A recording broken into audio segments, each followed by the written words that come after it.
In the southern continent of Celts, the idle and peaceful port of Hamlet, an unearthly monster has broken the peace of these surroundings. According to legend, when the undead appeared in the world, they experience disaster and death. Citizens are scared and even hide every time the undead is invading their town. There are a lot of guards ready to defend their borough and wanted to catch the undead to bring him to the city walls. Our story protagonist here is a cute, small, naive undead named Gray who tries to fit himself in a human world.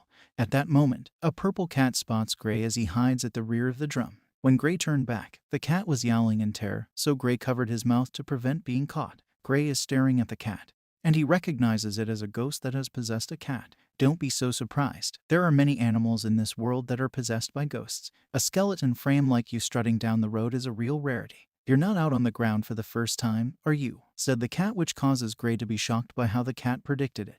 The cat questioned why Gray was on the surface rather than remaining below ground in the abyss. Those who stay in the abyss must have a skill that will be valuable to them. Due to his vulnerability as a newborn undead, he allegedly feigned to be a skeleton specimen next to the powerful Lich Brutus in order to study magic. He never imagined that his plan would unintentionally work. For many years, the great sorcerer was unaware of his existence. However, one day, when a priceless magic item was going up for auction at the Abyss Gathering and the sorcerer wanted to attend, he came up with the idea to turn the specimen into a skeleton soldier to help him run errands. Gray didn't want to be a skeleton soldier, so he ran away and unintentionally knocked over the experimental equipment, making the Great Lich quite angry. While escaping, he stole a few treasures and fled to the ground out of fear after hearing the Great Lich threaten to teach him a lesson. After hearing it from Gray, the cat was frightened and lies that he needs to go and even tells Gray that they should pretend they never met because he was scared of the Great Lich. When he was about to leave, Gray pulled his tail, but the cat acted angrily because he don't want to be dragged.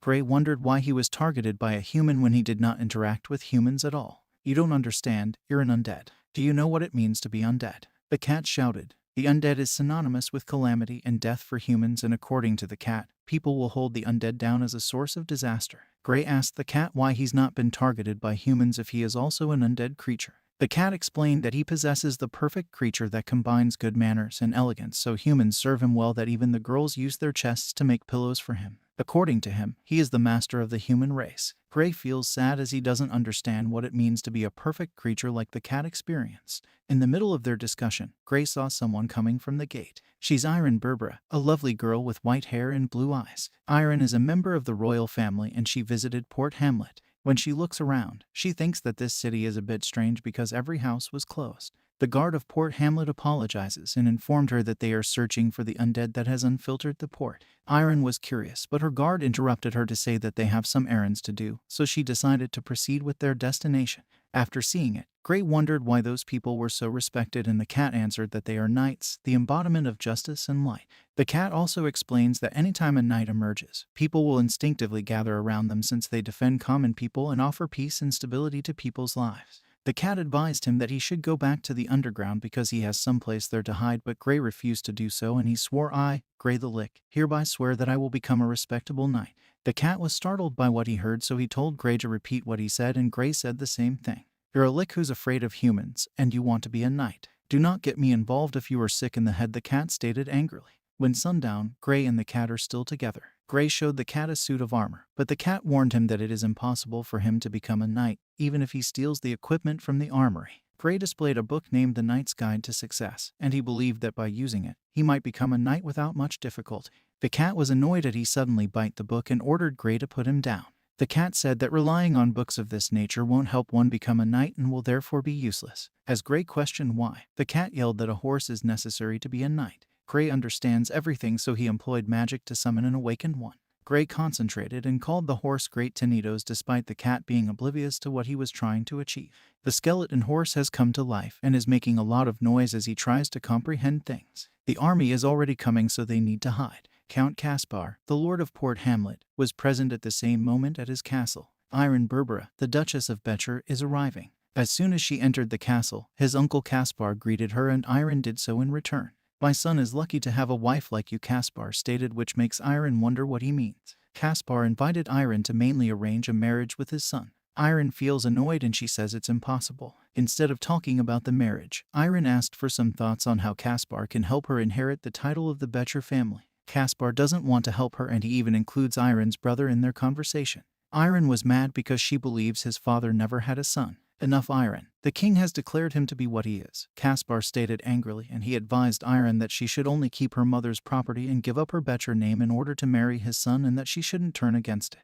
According to Iron, Caspar swore to her father that he would continue to be devoted to her after her father passed away. And because of Caspar's attitude, she gets the handkerchief and throws it in front of Caspar to make a vow according to the age-old customs. In the city of Casfador, the guards are still searching for the undead, but Grey with the cat and horse is just hiding.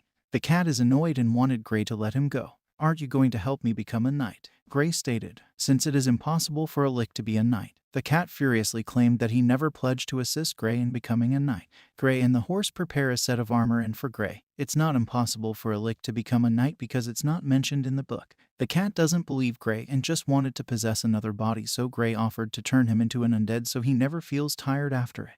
The cat was terrified and had no choice but to assist Grey in becoming a true knight. The guards had grown weary of searching for the undead and believed that the skeleton had already left town. While the guard was standing on the side, there was a knight and a horse walking through them. The cat, who is feeling uneasy, and instructs Grey to proceed straight ahead. The guard stops them only to let them know that the city is under a curfew due to the undead, so they should not roam around and hunt for a hotel to rest in, and the guards leave standing. Now that Grey and Tanitos have successfully disguised themselves in armor and utilized Grey's power to control it, Grey's next goal is to find a master who will turn him into a knight. The cat told him that they can't find a master because it was already dark and he should look during the day instead. Since this is Grey's first time as a knight, the cat told him that they'll go to the tavern where the knights were hanging out. In the middle of the night, Iron is thinking about what happened in the castle. The knight told him that she needs to rest as they have a duel tomorrow, but Iron keeps thinking and asked the knight Horus if her decision was too impulsive. Horus cannot figure out why Iron would agree to such a harsh condition, and Iron said that Caspar would only agree to such conditions.